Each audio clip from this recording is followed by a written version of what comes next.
Welcome to the Encore Audio Archives YouTube channel. I'm Taper Dave, and this is my channel. I've uploaded hundreds of talks here that I've recorded at meetings in West LA, and I've also recorded conventions starting in 2013. I've got a bunch of those up. And Walt and Mary Murray, the original owners of Encore Audio Archives, started the company in the 80s, and Walt recorded Joe and Charlie's and a bunch of stuff down in Vista, California. My sobriety date is June 20th of 1994.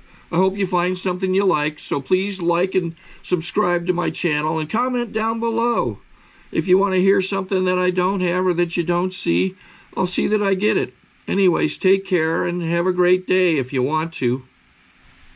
My name is Paul Williams. I'm a very grateful recovering alcoholic. And I'm sober today by the principles of this amazing program and the forgiving love of an amazing God, and a sponsor with an incredible sense of humor. He showed me that you could love somebody and still want to hold their head underwater at the same time, but not abandon them. And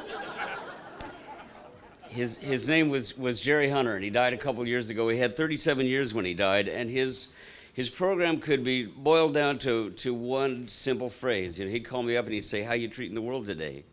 And the first time he did it, of course, I went, "Haven't you had a mild slip of the tongue? You know, don't you mean how's the world treating me?" And he said, "Don't give a rat's ass how the world's treating you, Paulie." You know? But I guarantee you, if you monitor the way you treat your fellow man and the way you handle yourself out there on the streets, I guarantee you everything in your life will get better. And he did not lie to me, and it's been, my sobriety birth date is March 15th, 1990.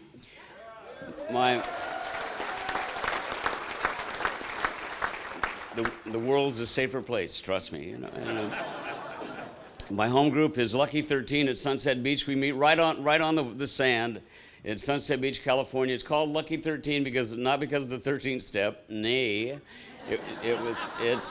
it's on Broadway, but it used to be 13th Street. So we're Lucky 13, and if you come to Sunset Beach, you'll find us at 9:15 in the morning, Saturday morning on the beach. And sometimes dolphins actually go by, and we refer to them as our primary porpoises. They swim by, you know. And,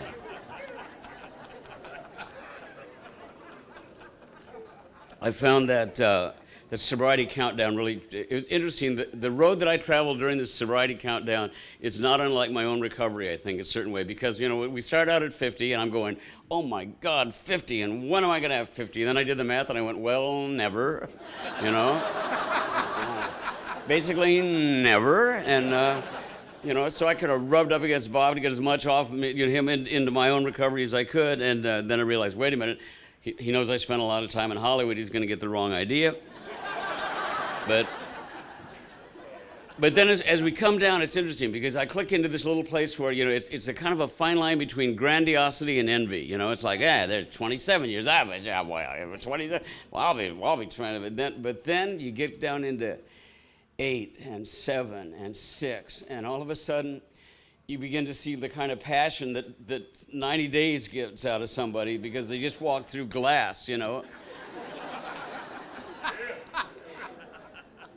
And then you get to somebody with 8 days or, you know, or 12 days or 10 days or 8 days or whatever, and you think about standing up, you know, with a day or two and holding your hand up as a newcomer. And it's the kind of, and what I see when that happens is the kind of passion that has saved my life, and I see the kind of compassion that has saved my life, because everybody in this room was so happy for you to be here, that you found us. It's the most amazing place in the world. You've walked into this absolutely mystical, wonderful, wonderful fun house where all these horrible things may happen to you and we'll laugh at you. You know? And somehow you'll get through it like we all did, you know. It's amazing. I don't take any of it for granted. And I have a black belt in taking things for granted, you know. I do this a lot. I get sick of my own story. I mean, I never, you know, I've been sober 17 years, and I speak a lot, and I go, wait a minute, you know, I never came out of a blackout with a Russian arms dealer, you know, and I never woke up with a hooker in a Paris brothel, you know. I'd come out of a blackout in the boys department at Sears, you know, and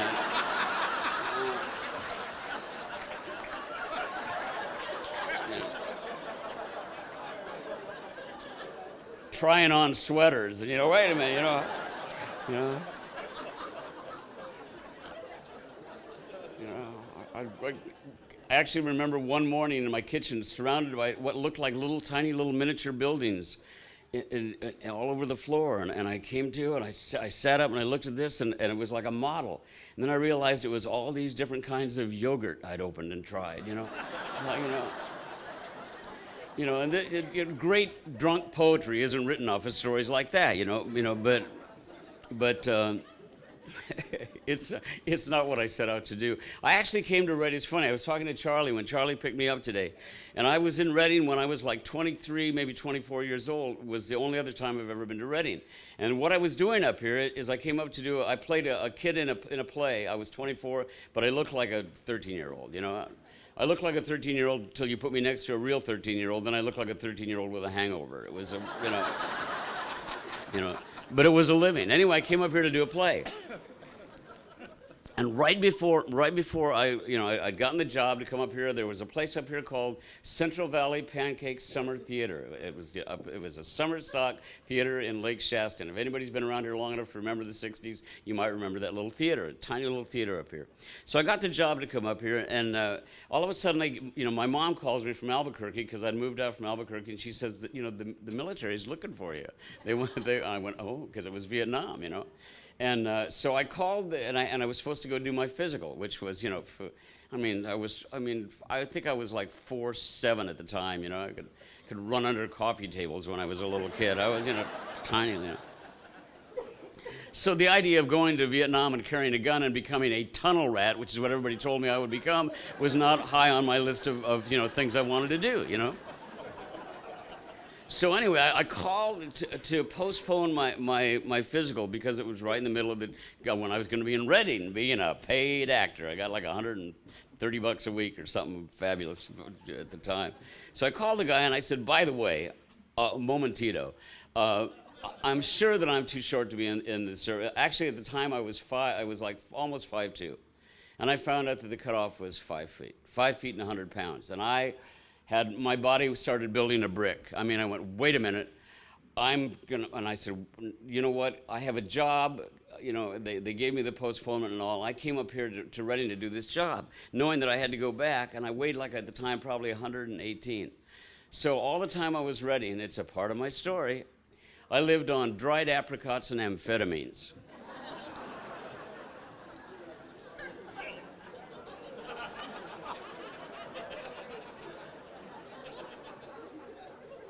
And Bill W. talks about giving Dr. Bob a beer and a goofball and go do the surgery and everything. So at that point in my life, I needed dried apricots and amphetamines. And I got under 100 pounds. And it never occurred to me that it had anything to do with the reason we're here today until I began to look at my past, And I realized that someplace, probably around the time I came to Reading, I crossed that line from use to abuse to addiction and became a full-blown alcoholic along the way, And my drinking became drinking that I tried to hide after a certain point. At first, I was very proud of my drinking. I'll tell you that. I was one of those people that I loved what alcohol did for me. I'd walk into a bar, a Shetland pony, and come out a Mustang. Man, I was a good-looking little stud muffin when I had the right combination of chemicals in my system, and I drank, and I'm a writer, so yeah, I drank and everything, but I hit that point at a certain point where I became the kind of drinker who, instead of being open and proud of it, became somebody who lied about it, and to hide my medicine, to hide my alcohol, to hide my stolichnaya, and every now and then I had a minor little, I played with cocaine just a little bit, about 24 years, but to hide it, I became a chronic and habitual liar. And somebody asked me also when I got here today, they said, well, now did you get sent here by, is there an agency that hires you to do this? And I went, yeah, his name was Jerry Hunter. He was about that tall. He looked like Yosemite Sam, and he said, when they ask you, do it. Suit up and show up, and hush up for now, I spoke in Florida one time, and somebody very recently, and somebody asked me what I got paid for doing this, and I said so far 17 years, and it's.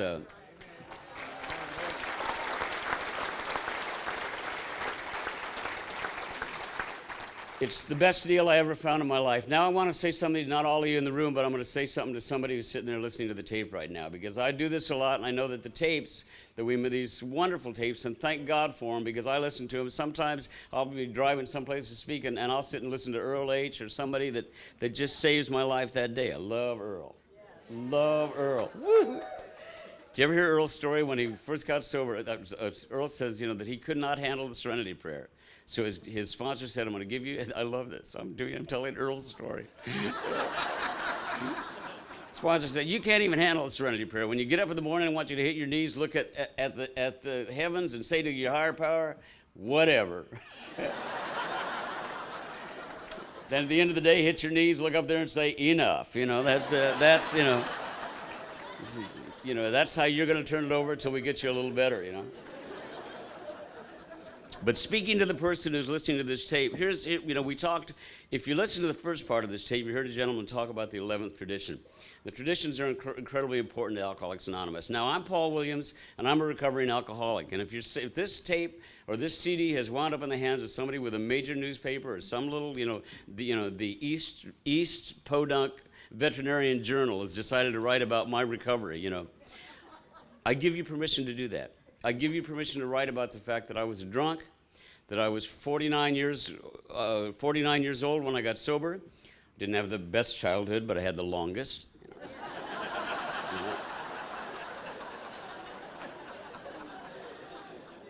I give you permission to say whatever you want about the fact that I got sober and that I'm more grateful than you can ever understand about the life that I have today. I only ask one thing. Do not print my name next to the words Alcoholics Anonymous. We have a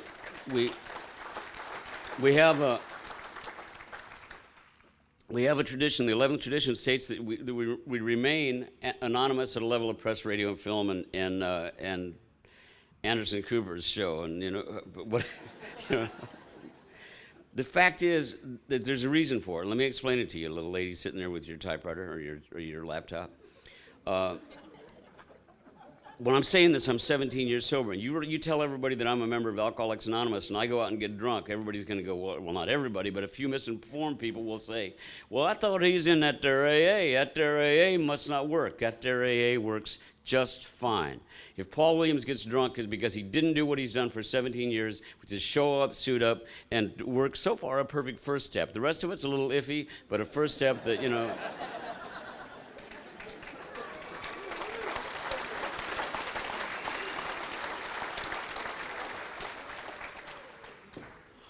Some of you may have heard my story before I spoke up in Grants Pass. That's close by, isn't it? Anybody hear me at Grants Pass? You can leave. Same story. Same bloody story. Same story. I got drunk. She left me. I went, please come back. I'm nothing without you. The two of us make one healthy person. You come on back. She left anyway. I got drunk some more.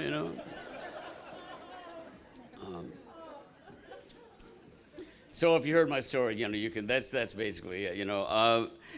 I was raised in a household. I always say to the extent that I was raised, because they never didn't do a great job with that. My dad was 6'1". I had two brothers that were 6 feet tall, and there's a mild resentment we're still working on. But that's like taking the poison yourself. I know, and it's become a tasty poison.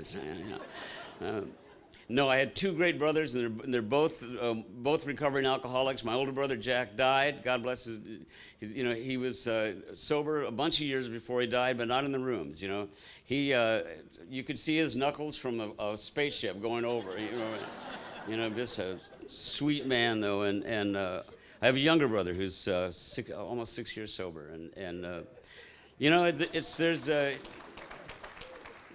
he's a lot bigger than me, so we're really happy that he's not drinking. He has a tendency to toss people around that he loves,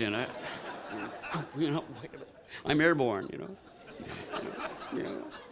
But my dad was in construction, and he was, we moved all the time. He'd finish the job, would move. I went to 9 schools by the time I was in the 9th grade, and my dad was and I can't say he was a drunk, but he you know, he came home and he drank, and he drank, and when he drank, he got emotional, he'd cry, he never hit anybody, he didn't want to fight, he was a sweet man. He said, you kids going outside, I'm going to talk to my friends. And his buddies that he worked with would come over, and they'd sit and they'd have drinks, you know, and they'd talk about the same things over and over, the job, the damn job. They'd fight about religion, you know.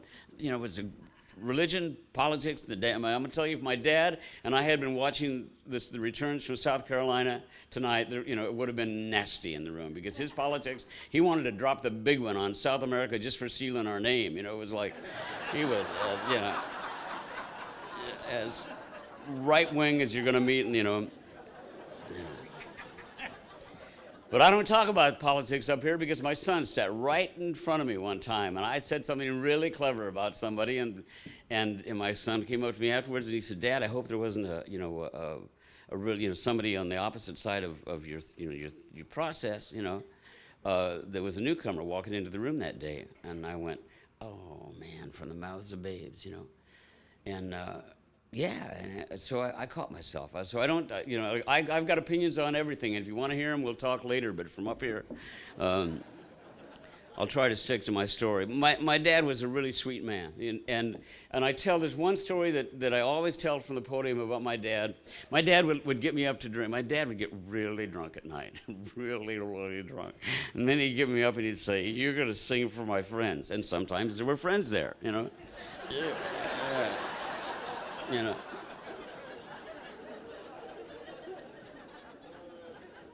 That's, you know what, that's not honest. That's funny, but it's not honest, because that never really happened. It's funny, but it never happened. But my dad would get me up, and there'd be like, you know, Ike McShane, one of his buddies, sitting there, and all, or a couple guys, and I'd get me up to sing Danny Boy at 3 a.m, you know, and I'm going, "Dad, it's 3."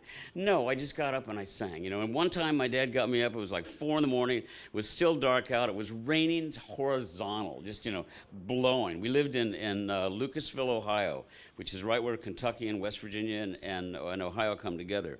I was probably 9 at the time, maybe 10. And my dad got me up and he said, "You know what, my son, we had a 50 Merc. He put me in the back of the 50 Merc, and he and Ike McShane were in the front seat. He had a bottle, they were passing back and forth. He says, "You know what, my son? We're going to go see a professional baseball game. Going to go see the Cleveland Indians play baseball." Cleveland Indians baseball team. He's looking, I'm going, "Don't look at me, Dad, watch the road," you know. I'm 67 years old, and I can close my eyes and I can see the windshield wipers, and I can see the rain, and I remember feeling that it was my concentration that was keeping the car on the road. Now, there's a lot of information in that sentence. There's the grandiosity of an alcoholic in training. It's my concentration that keeps the car on the road. There's also the perfect opportunity for me to take a moment and welcome the Al-Anons that are here. God bless you for what we put you through, you know.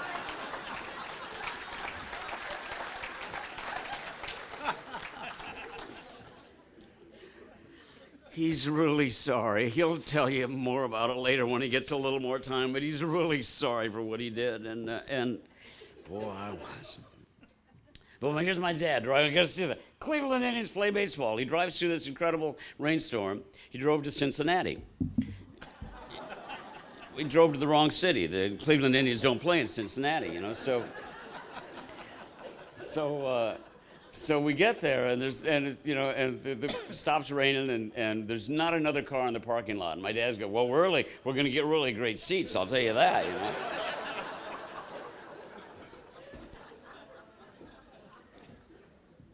Anyway, after a while, no other cars come, and he gets out and he walks up to the window, you know, the ticket thing, and again, I can close my eyes and I can see him. He was wearing, let me tell this story, Dad, please forgive me when I get up there, if I get up there.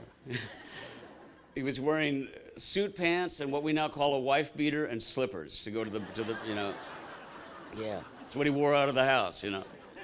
Got his wallet out or his money, and he's looking at this thing, and he realizes what he's done. And I saw what I refer to as the alcoholic slump. I mean, I have a master in it. It's a black belt in whoops. Just, oh man, you know. Well, you just, God bless it, I did it again, a black belt in whoops, yeah.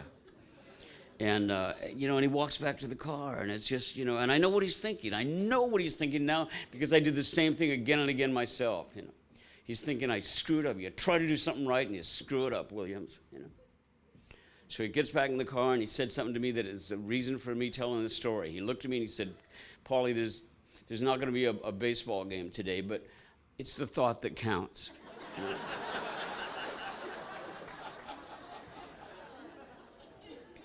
And it stayed with me, and it was like, it was like a blank check for the kind of man I was for 49 years. It was like, I get it, I can do that. For 49 years, I was one of the thoughtiest little creatures you ever met.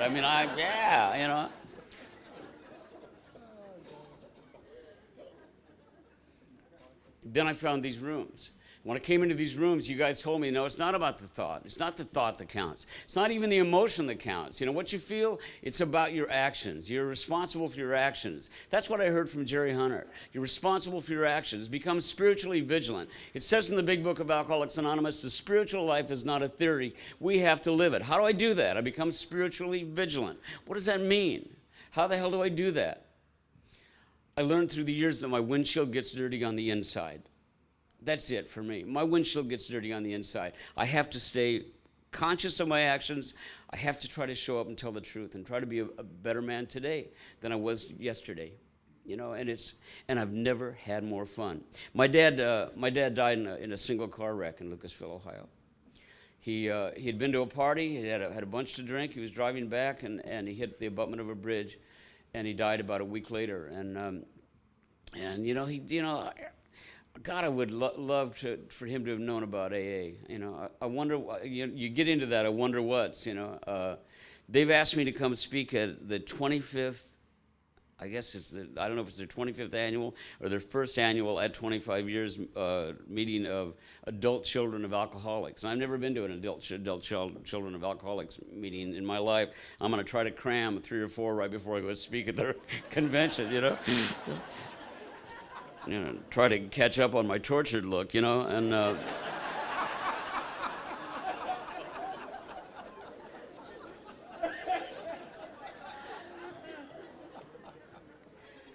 but I got to tell you what happened in my years with my dad, and what happened to my kids living with me in the years that I was drinking and using, it has had an immense effect on everything they've done and everything that I've done. I was shipped off to live with an aunt and uncle in Long Beach, California, and I was if you saw me at school, what I would be was busy. Because that's what I know how to do. I know how to kind of walk into a room and go, yeah, like that, and run. And I still have a tendency to hide. I didn't go to dinner with Charlie tonight. I stayed, and I had work to do, and I stayed in my room and all. But there's part of me that still, I feel a level of comfort in an AA meeting that I can't even tell you. But there's times when I'm not in the rooms when I want to hide. Then I just, and boy, when I sit down with my computer and I sit there and I look at the work that I have to do, in a way it's hiding. I'd have had a better day today if I got out and went to dinner with Charlie. So it's something I'm working on. It's progress, not perfection. It's something in me that I'm dealing with on a daily basis and all. I got a friend, a comedian named Kenny Bob, who's got a great line. He said, he said, think about my sponsor. Do just as much as you can every day. For his sponsor, his big thing is he no longer chases anybody on the freeway past his own exit.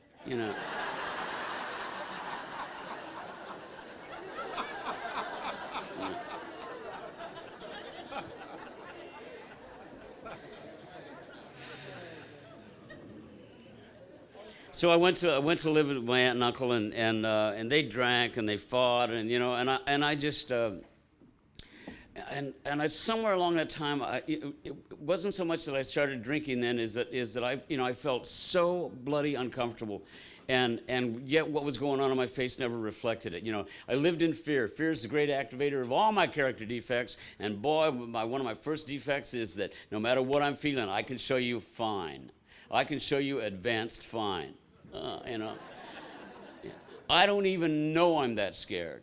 I'm boy, get sober and you find out, But I'm walking around with these kids, and First of all, everybody in California is, when I got out of high school, I was 4'6", and I looked like, I looked like a Muppet. People were looking for the wind-up key, I was tiny, and everybody was like 6 feet tall and surfers, and everybody had a tan. What color I have, I got from the light in my refrigerator. I'm not grayed out,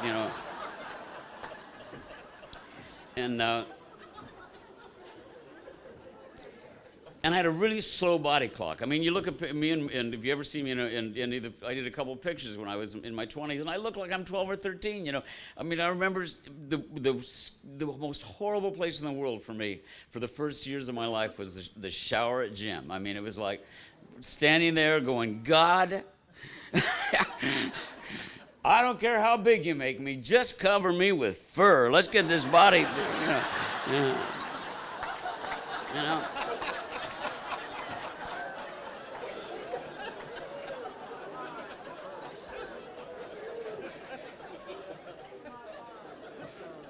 I looked like in the shower when I was 16, 17 years old, I looked like the way they serve cantaloupe at a really fancy restaurant. And just sort of, oh my God, it's disgusting. And I was scared. I was scared. So I had no sense of that fellowship, that thing we found here, that amazing thing that we found here. I hadn't, little bit when I drank with those guys. When you hit into that, let's get drunk, throw up, and be somebody element, all of a sudden, then I was getting the first comfort of alcohol, and it was the comfort of the fellowship. It was that comfort. Bill W. talks about, at the Mayflower, walking outside, looking in that bar. Boy, I was 13 years old, and I could feel that. I think we all did. The amazing thing about all of us here, if we do that countdown, we got all the way back to one day. Let's take that countdown back to the day before we got here. People want to know how I work the steps and everything. First step is I don't drink no matter what. Second step, came to believe that a power greater than ourselves could restore us to sanity. Hello? Imagine any 5 people in this room right now the night before they got sober. Let's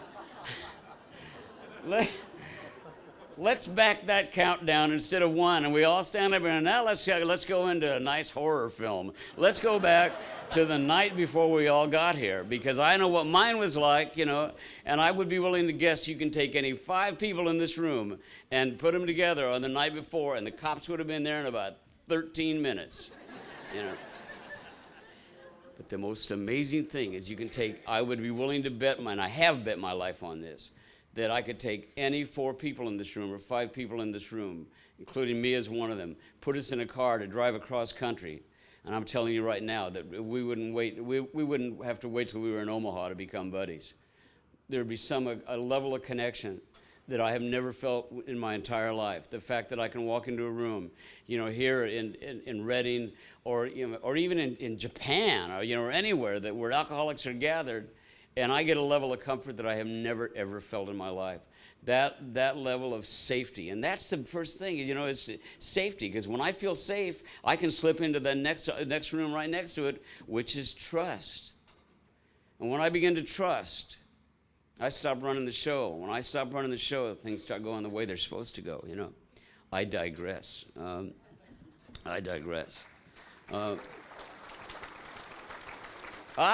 Well, I'll digress more in the future then, because I love that applause, I love that applause. So anyway, I started drinking when I was in high school, and I drank a little bit, and I think I don't really think I drank alcoholically, but I acted alcoholically. That part of me that was just scared to death and kept running from people. I have to tell you that when I was a year sober, I went to UCLA, and I walked into a classroom there, and I looked at about 50 people, and I remember thinking, oh my God, they all know each other, and it's like, oh man, and they're staring at me, and they're all friends, and then some little place in the back of my head that got a little better went, no, it's their first day too. And I went, my God, that's recovery. Because part of me as an alcoholic, what I have discovered through the years is a part of me that just feels like, you know what? Everybody out there knows something. There's a book of instructions that I didn't get. And I don't know how the hell to do this thing, but I'm just going to keep moving, just going to keep moving. And so that fear kept me away from everybody else, through the years. I won't go into a long drunkalogue. I'll tell you that I loved to drink. I loved the way it made me feel. I loved I lived in Santa Barbara. I lived between Robert Mitchum and Jonathan Winters, and I was, for a brief period, I was the normal kid on the block. It was like, you know, and I didn't know how to have relationships. I knew nothing about girls. I mean, girls scared the hell out of me. I liked them better than boys as soon as I found out there was a difference. And I was at the perfect height to discover the difference right away. I was like, hey, wait a minute. This is good. These are breasts, aren't they? I'm like, yeah. You keep the basketball. I'm going to write love songs, so.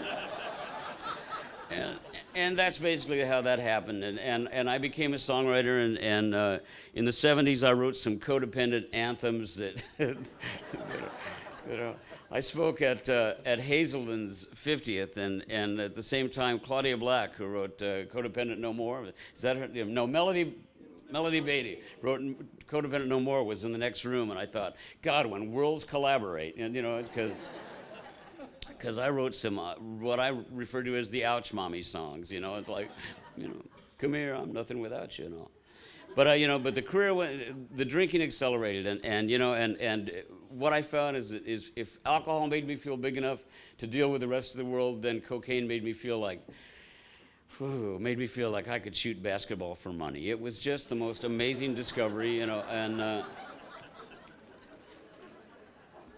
it was the 70s, and they said in the newspapers that it wasn't addictive, and evidently I am, though. So, to everything. I mean, even golf. I love, and if you want to see recovery in action, watch a bunch of alcoholics out on a golf course. It's amazing, rigorous honesty,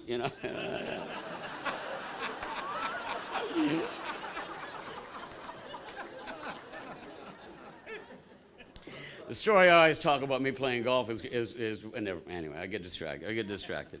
Anyway, I drank excessively, and I don't know how it progressed to the point that it did, where all of a sudden, my life was falling apart, and I didn't notice for a lot of years. In 1986, I left my wife and my 2 kids for a 22-year-old psych major who said to me the magic words, "I don't think I can stay with you because you're an alcoholic, and I don't want to watch you die." So, for the first time in my life, because I have a God-shaped hole in the center of my chest. I have a God-shaped hole in the center of my chest, and I've tried to fill it with a lot of things. I tried to fill it with alcohol. I tried to fill it with other drugs. I've certainly tried to fill it with relationships, with sex, with just come here, I'm right now, please, alone, no, us, yeah, alone, bad, us, good, and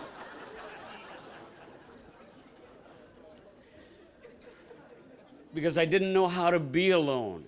I never learned how to be alone. I never learned how to deal with problems on a one-on-one basis because I fixed it. I fixed the way the fear felt so I didn't have to go out and do things that scared me alone.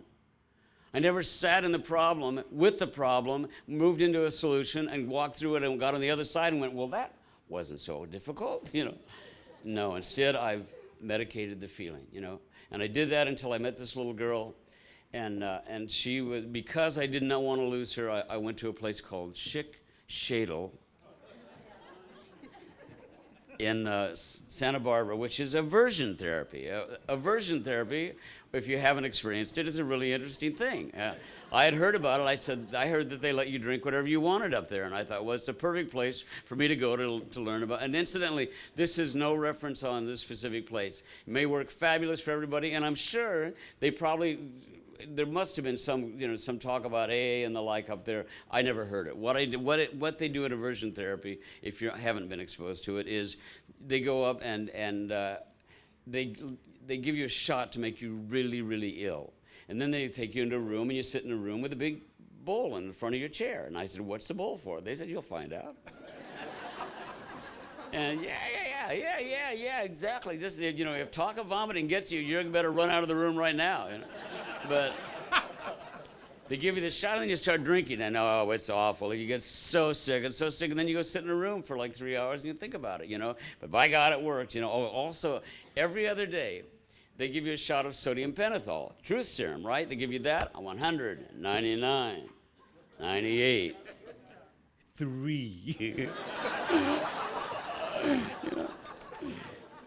And they ask you if you want to drink. If you say, yeah, I want to drink, then you go back and throw up some more. It's, you know. They said, you know, Mr. Williams, we're worried about you. I said, why is that? They said, because you're always early for the sodium pentothal, you know. Yeah. Yes, of course, who wouldn't be early for the sodium pentothal? Here is like what I've done. Oh, my God, look at this. And then there's, mommy, you know. And I've always preferred, mommy, you know.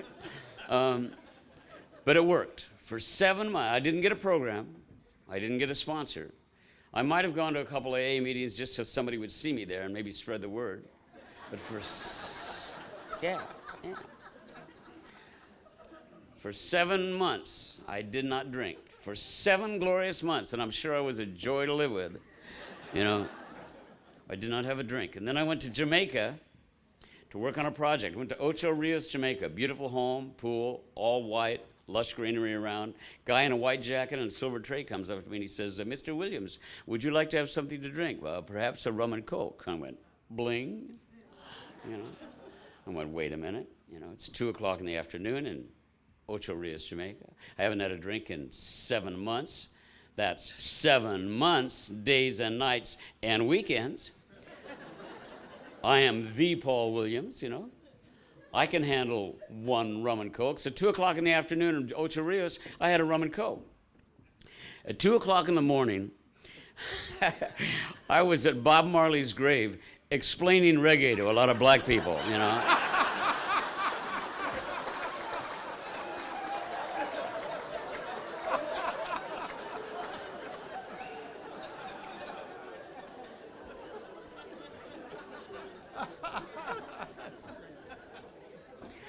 Because when I drink, I become a chronic and habitual liar. There's some part of me that's not enough to be Paul. It's not enough to be Paul Williams. Where I sat in my life at that point right there, no matter what I'd done. And I had some accomplishments. I had some amazing success, you know. People were getting married to my songs. You know, I did 49 Tonight shows. I remember 6, you know. But where the hell was I with it? I just totally went, what was I just saying? Well, Bob Marley, yeah. I was just thinking that's absolute grandiosity to mention the Tonight Show, you know. I could hear my sponsor roll over in his grave going, are we done talking about how wonderful we are? Would you like to possibly return to the fact that this program saved your little butt, you know?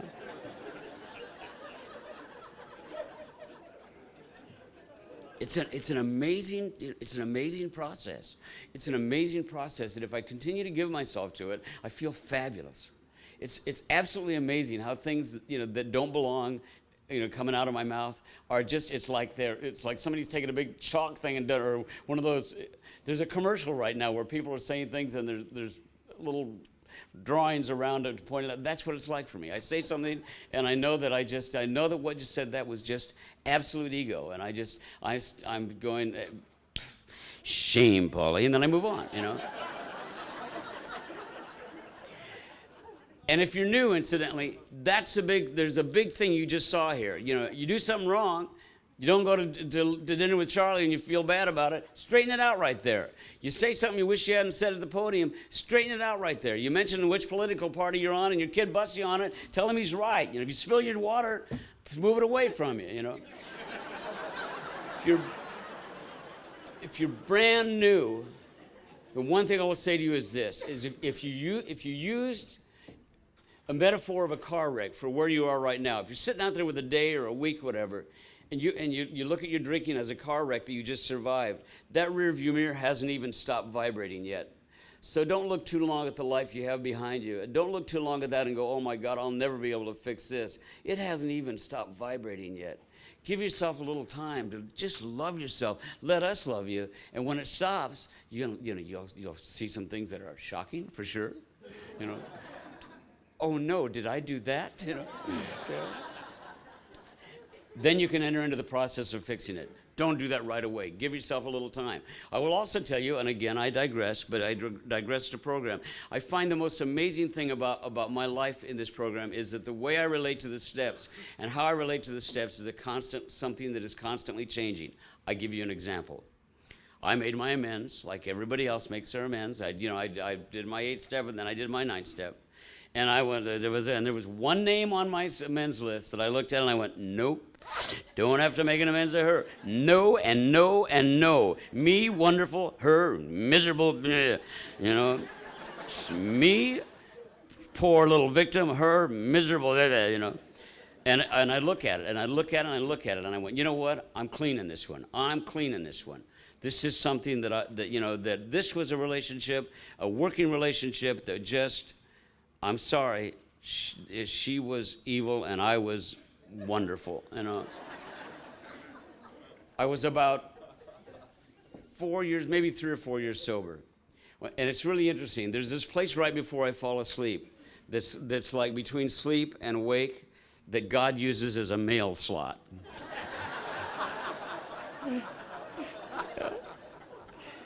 So I'm lying there and I'm almost asleep and I go, bang!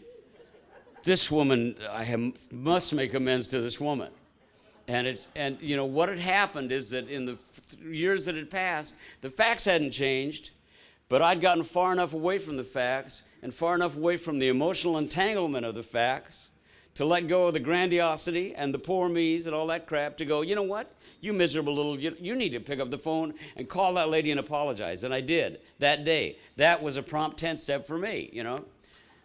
I also changed my date in a similar fashion. I will tell you that I took my last drink September 21st, 1989. And on March 14th, 1990, I took a Valium. It was just a tiny little Valium. It was a little tiny blue thing, and you know, I had a job the next day, and it was my girlfriend's, which is practically like having it prescribed for me, you know? And there was no reason in the world to ever change my date over this bloody little Valium. I took that night before. I had a headache. I was scared about like that. And every now and then I think about it when it occurred to me at about almost, I guess, 4 years that I had never told Jerry about it. And I talked to Jerry about what brand of toilet paper to use. I would call him, this was a patient man. This was a saint. You know? And I called Jerry. I said, Jerry, I'm changing my date. He said, okay, why? I said, I took a Valium. He said, oh, all right. All right, when? I said, March 14th, 1990, and he went, and it was like almost 5 years in the past. He went, well, there's a 10th step, and you know, a classic example of a great 10th step. You know, promptly admitted when we were wrong. I think I think you've put a shine on that step that won't come off for years. You know. But I'll tell you something. I changed my date, and by God, it's amazing because I'm a songwriter, and I could not write my name. I was so blocked. I was totally disconnected from music. I was done with writing. I was off in a different place in my life. You know, I changed my date, and it poured out of me. It's spectacular how that's not really a lie. That's not really a lie. How when I finally got honest about it, how it just poured out. And the songs, incidentally, are no healthier. They're just, you know, they're still ouch mommy songs, but you know, but there was in everything that happens to me in sobriety, at some point, the big stuff and the little stuff, there are great lessons and all. I was out for probably 2.5 more years after that drink in Jamaica. And eventually, the bottom for me was I went to Oklahoma City to do a gig, and the lady that I was in love with had left, and the party was over. The party had evolved, you know. And this again to you, Al-Anons, I'm sorry. She would sit down with me and she'd go, "I know you're drinking. I know you're using. I'm not going to leave you if you'll just get honest. Let's get you some help." And I'd go, "What's the matter with you? You have a lot of issues with men, don't you? You know? What did your father do to you? You know?" and and you know, and I would make her doubt herself, and it's one of the nastiest things that I have to share with you is that, you know, because this little girl, I mean, she's 22 at the time, maybe 24 by then, and she's looking at me and she's doubting herself. Because when we rise up in our addiction, when we rise up, you know, in the midst of our ism, we are powerful. We are powerful, and we find people that we can bend around, and that was the situation, you know. And she would go to bed doubting herself. She'd go, maybe there is something wrong with me. Maybe there's something wrong with me. She'd go to bed, and I would sneak out the puppy door and get more booze and dope. Sneak out the puppy door. Thank you very much. I was 48, 49 years old. I'm sneaking out the puppy door. Okay, wait a minute. There's a really good reason for it. We had a really squeaky front door, you know. And when you've been up like 2 days and nights, sounds get really amplified, you know. You know, and you're exhausted from peeking out the Venetian blinds at the tree police outside, you know.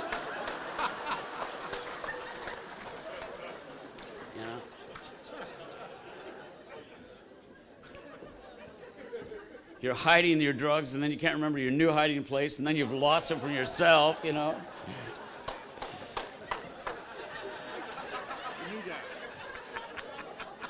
Oh yeah, you belong here, you know. Yeah, and so do I. And I ain't giving up my seat for nothing, boy. I love it. It's funny, when I finally got sober, I went down to the basement for something, and I noticed a fishing boot hanging by the stairs as I was going into the basement. And I went, I don't fish. Wait a minute. I don't fish. What the hell is that? And it was a waiter, you know. Like, it would have hit me if I'd wanted. It would have hit me up here, you know. But by God, I stuck my hand down in there, and guess what I found? You know, yeah. Anyway, I went to Oklahoma City. What my absolute bottom was, I went to Oklahoma City, and you know, I had been hiding out. My kids were up in Santa Barbara, and I lived in L.A., and it was about a 93-mile drive or whatever. I could not make it from my house to their house and back with the kids in the car without having a drink and a toot. And I did exactly what my dad did. I was making my kids look away so they wouldn't see me sneak the bottle out from under the seat, you know, or the toot. I'd say things like, "Is that cow on fire?" You know.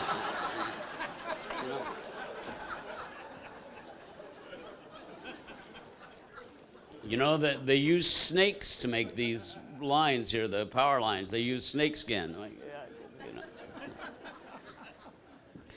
So I went to Oklahoma City, and I had a full-blown psychotic episode. And I talked about my dad, how my dad dressed to go to a ball game. I had a tuxedo on. I was going to perform at Oklahoma, at a university there. I don't remember which one. I don't remember. But it was an outdoor show in the daytime, and I came walking out of my hotel suite, and the promoter was there to meet me, and we're walking down the hall. I've got a tuxedo on. He's looking at me like, really? It's like, I don't know if it's 2 p.m. or what time it is, you know? And I had a full-blown psychotic episode. I was thrown up against the wall higher than my own head by a monster that wasn't there. I was thrown down escalator stairs. And this guy looked at me with such terror in his eyes, you know, like, what have I done? He had a full house, or a full lawn, as we say, waiting, you know, to see me. And I was freaking out. I remember riding in the car, going over to the gig with him, and looking in the rearview mirror, in the side mirror, and I could see what looked like a little monster version of myself, and it was biting on my ears, and it was biting on my neck, and it was like the devil. It was like the devil. And I didn't do the show that night, of course, you know, and I think I did it the next afternoon. I think, you know, and I lied. I went, you know what? I had an allergic reaction to some medication I was taking. Yeah, I was taking Antabuse to try to get the girl back, showing her that I wasn't drinking, and with it I was using a variety of other meds, you know, cocaine, and self-prescribed, if you must know the truth, you know. Anyway, I went back to LA after that, and I kept drinking. And I don't know if it was 3 weeks later or a month later, or, I'm not sure exactly how much longer, but it was very quickly after that in a blackout I called a doctor and I said, I got to get sober. You have to help me. You have to find a place for me. And he called me back the next morning. He says, we found a place. I said, what are you talking about? He said, you called me last night. You said you wanted to get sober. And I went, somebody's been using my body again. What the hell is going on here, And I threw in the towel. I mean, I just had that moment of clarity that, I didn't want to do it anymore. And I went to a place called New Beginnings in Century City. This was September of 1989. I was in rehab when the big earthquake hit San Francisco. And it was just the most amazing gift I've ever been given in my life. It was the most amazing gift I've ever been given. And Jerry Hunter was a driver that I knew and who never had a drink, and I called Jerry and I said, would you sponsor me? And I began this walk in this path. And one of the great things that happened to me was I finally came face to face with the fact that I'd been so scared for so long, that I'd lived in such fear, and I didn't want my bull crap to jump into the beginnings of this recovery. So for the first time I prayed about it, and I said, and I didn't know the expression, I want what you've got, but that's what I basically said to God. They all look so comfortable. These are people in rehab with me, incidentally. They all look so comfortable. It's like they know something I don't know, and there's something I haven't seen that you've never shown me, and damn it, I need some help here. There's something I haven't seen that I need to see, because I don't want to do this anymore. I don't want to go out and just crawl out the puppy door at 3 in the morning, I don't want to drive with my kids in the car. I don't want to crash my car with a girl sitting next to me with no seat belts and do the kind of damage to her forehead that I did. Took a lot of surgeries to fix. I don't ever want to do that again.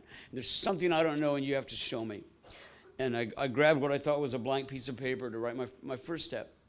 And when I picked it up, I saw that it was, there's not even any paper around here. There's something printed on the other side. And I turned it over. For the first time in my life, I read the words, God, I offer myself to thee, to build with me and to do with me as thou wilt. Relieve me of the bondage of self, that I may better do thy will. Take away my difficulties, that victory over them may bear witness.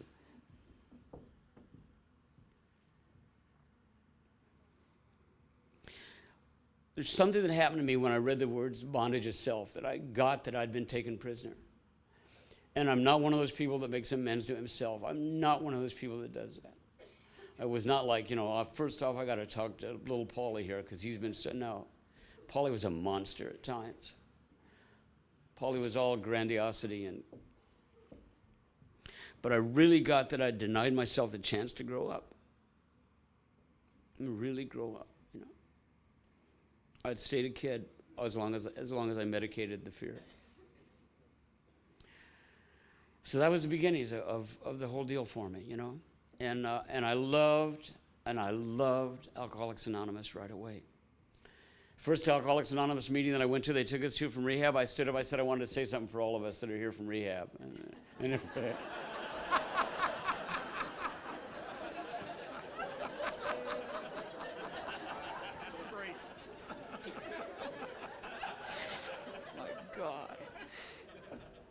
That one will keep you awake some nights,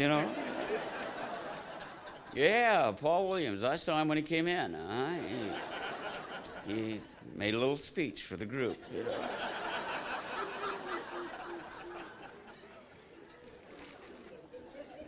And I entered the process, and it just felt like home. And if you're new, just get passionate about it. Get that 3 months pad. Get that absolutely. This is the most important thing in your life. You walk through this gate. I walked through this gate, and everything that I have, I got after that. It's been the most amazing 17 years of my life, and the years that were lost, are the most. I'm so grateful that I'm an alcoholic, because I kind of know how to do things now. I also know how to say, I don't know how to do that. This is a new Polly, I know I wanted to stay. Incidentally, how long am I supposed to go? I got another 15? Yep. Just getting to the good part. Yeah. Well, I decided that I wanted to do this. All I wanted to do was be around recovery. So I went to UCLA, I mentioned it earlier, to get I'm sure I was the only alcoholic to ever do this, to get my certification as a drug and alcohol counselor.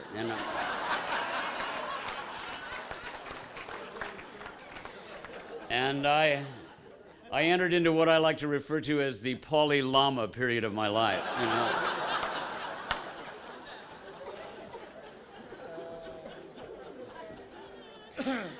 I will tell you that I am absolutely sure that I saved one life, and you're looking at it,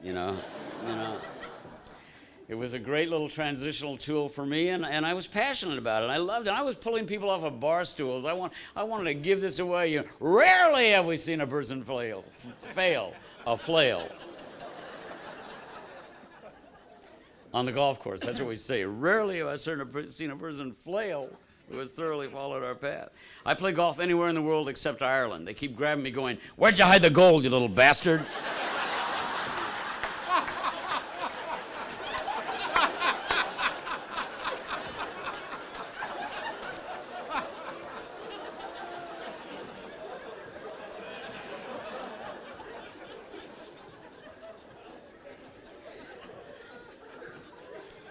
So I got, I'd go to a meeting. I'd go to the log cabin in West Hollywood in the morning. I'd go to my morning meeting. I'd go to breakfast with the guys. I'd go to the hospital and work a couple hours and everything.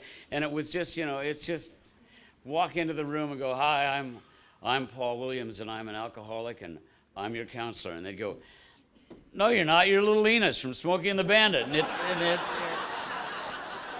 And it's happening again, No, damn it, I'm here. I'm your counselor, and I'm going to show you the light. Going to share the light with you. Come, brother. Someday there'll be a little painting of me sitting next to your bed, and I can see it in meetings everywhere.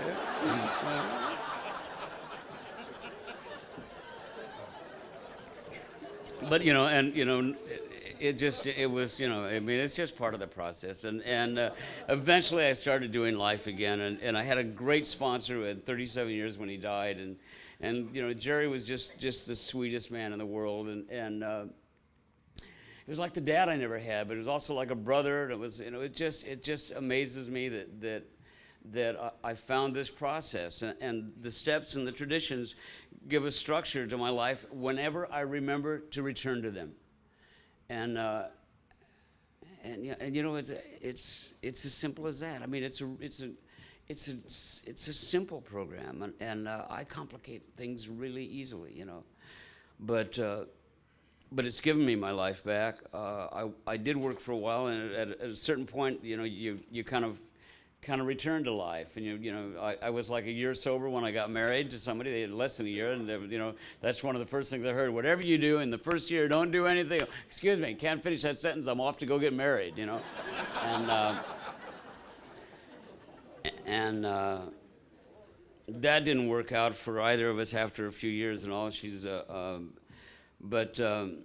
But I have an amazing wife right now, and I wear three symbols. I wear a cross around my neck because I'm baptized and a Christian. I wear an AA symbol. I wear an AA symbol in my ear, and I wear this little gold thing around my finger to show everybody this stud muffin is taken. And I'm married to an amazingly, my Mariana and I have been together about 7 years. Phew. Married 3. She's a Swedican. She's Swedish and Mexican, and you never know which one is really going to show up, But she loves AA. She's we keep alcohol in the house, and she has a drink. And I used to say from the podium, I'd say that I love it when she gets a little buzz on, because she never even gets to the Z's, we were at dinner in New York at one night, and she had just the beginnings of showing it, and I was like, and I was like, I got out the magnifying glass and was recording her speech pattern to make sure it was absolutely, was this the edge of, And she got up to go to the restroom, and there was another alcoholic sitting at the table, and said, "You know, Paul, you cannot put your past on her shoulders. Lean back and have a good time." But I told Mariana about that, and she said, "Yeah." She said, "I don't want to hear you say that about I enjoy watching my wife get a buzz anymore," until she does again. And I hope if she ever hears this tape, honey, please go on and have a drink. That was such a good line. But it's a process, not an event. And it's I jump back into my writing, and you know, my life today is a gift. It's you know, Mariana always says that what she would put on my headstone is and it may be coming really soon if she ever hears this tape. She said I'd always put the phrase "it's all a gift," because that's what I hear you say more than anything else, you know. And I want to explain why I say it's all a gift, and I want to explain why I mean it. When I was 10 years sober, I went to Nashville, Tennessee to write with some people down there. It's a great city. Only city in the world where you can go to a French restaurant and get escargot and gravy. It's amazing, you know. I'll have the Velveeta crepe tonight, Jacques, and. So anyway, you know, I'm down in Nashville and doing some writing and all, and they asked me if I'd go and speak at the prison, you know, which I did. And there's something about, you know, it's amazing that I can walk into a lockdown unit with a bunch of men, and I mean, I don't even walk the same when I go to buy tires. I mean, I get this kind of spit a lot and cuss more, and sort of, you know, stop being who I am and try to be who I think I should be for, you know. It's amazing that I can go into a prison and go to an AA meeting in prison and feel absolutely comfortable.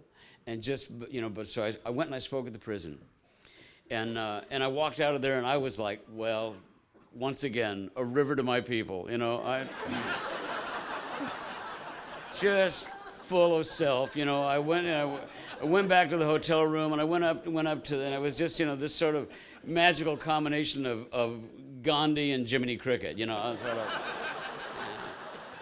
I walked up to my hotel room and I put the little magnetic key in there, and the magnetic key didn't work. And it's just, you know, it's a quick trip from Gandhi to Himmler for me. I'm just like, you know, damn, the thing won't work. So I grab this key that doesn't work for the third night in a row, and I go down and I go into the lobby and I go up to the registration desk. But I have learned restraint of pen and tongue. So I'm nice to this guy. I say, "Excuse me, I know it's not your fault, but this doesn't work again." And while I'm standing there, I notice that everybody in the room has got little badges on, like we do tonight, little badges. And I went, okay. And I look around, and it's a convention of talent buyers, people that hire you for gigs, you know. So this guy walks up and he taps me on the shoulder. I turn around and he said, "Hi." He's got a thing that says, "Gary," and Oklahoma City. He said, I hired you once. I just wanted to say hi. And I went, "Oklahoma City? Are you are you the guy when I did my Linda Blair, you know, yeah, lick me, you know, your mother, you know." And he said, "Yeah, that was me." And I was like, "Well, I'm 10 years sober now, and blah, blah, blah. And I was speaking at the prison, and blah, blah, oh, I found it, blah, blah, you know, just full of it, just, you know, just." And he smiled and nodded. He said, "Yeah, I'd heard in the rooms you got sober." And I went, God, he was a recovering alcoholic in the rooms. Probably just being with me that one day may turn him into an alcoholic too. You know, yeah, wow. I didn't realize I had that kind of power. I said, oh, you're one of us. You remember the fellowship?" And he reached into his pocket. He reached into his pocket and he pulled out a chip for 17 years. And so he said, I did the math really quickly, and I went, "Oh my God, you were 7 years sober when that happened." He said, "That's right." And I said, "Well, what did you think?" He said, "Oh, Paul." He said, "Paul, I've never seen anybody so sad, and not trying not to show it. I've never seen anybody in such trouble, you know, just the sadness, you know, the sadness." And I said, what'd you do? He said, I called my sponsor. I said, oh, sure you did. Of course you called your sponsor. I said, and this is the most important part of my entire story. I said, what did your sponsor tell you to do? He said, I'll tell you exactly what we did. We got together a prayer circle of alcoholics in Oklahoma City. And we prayed that either in or out of the rooms, you'd find relief from your disease. And in about 3 weeks, in a blackout, I called a doctor.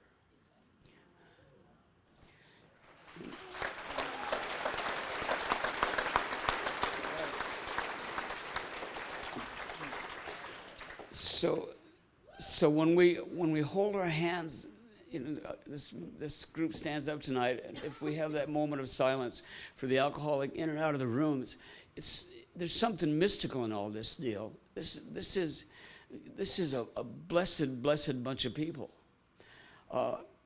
At that moment, what I got was that it's all a gift.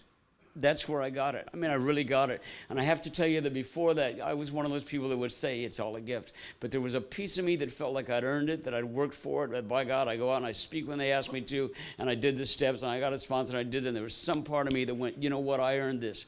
I didn't earn any of it. I haven't earned any of it. It's all been a gift. And it's the most spectacular thing I've ever come up against in my life. I cannot believe that I got to be a part of Alcoholics Anonymous in this life. I can't believe that at 49 years of age, I was given the gift of a childhood, of the teen years, and a chance to be a real man today, to be a father to my kids, to be the kind of guy that delivers the songs when he says he's going to. I can be a man today. And that's all from you, and I thank you every day. Thank you. Yeah, thank you, Paul. Thank you. I think we got a great talk going on here. Thanks for watching the channel. Taper Dave here. Just curious, do you think this is better than Zoom? Okay, this is how I prepare my drone for launching. I like to do it inside the cab of my truck so I'm not standing outside in the weather. To install the joysticks for control, up and down, right and left, powered on. I have an Android phone that I use to connect it to the drone with. And it's actually controlled through the iPhone, through an app. Oops, wrong way. It's actually controlled through the iPhone, or through this Android phone, through the app. It's actually controlled through the Android phone, through an app, and you connect it through this short connection right here.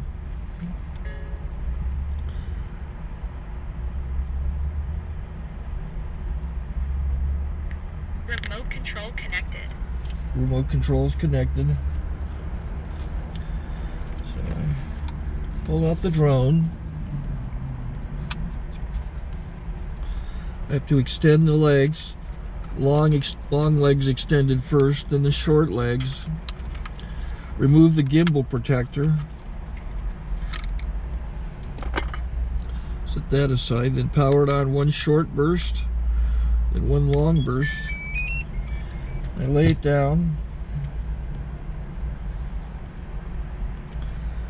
So I have to go to calibrate. So the drone's not connected yet. It shows you here as this drone gets disconnected, even though the remote's powered on. So the drone has to establish it's connected. So I go into the app to calibration mode. First I'll calibrate the remote controller. Start calibration. Out, in, out, in, up, down, and then this little wheel is to control the gimbal. So it's calibrated. Go to gimbal calibration, start calibration, and then it calibrates the gimbal. And if that shows up, the gimbal's moving all over the place. Changes, you can see it on the video. and I'm calibrated to take off. It's acquired 7 satellites at the moment. There are 26 satellites up in the sky, which it has to acquire before you can take off. So it's connected. It's got enough satellites. This is white. I can go to press this little arrow button, swipe right to take off, and it would start the motors if I slid this to the right, but I'll wait till I get outside. Don't want to do it inside.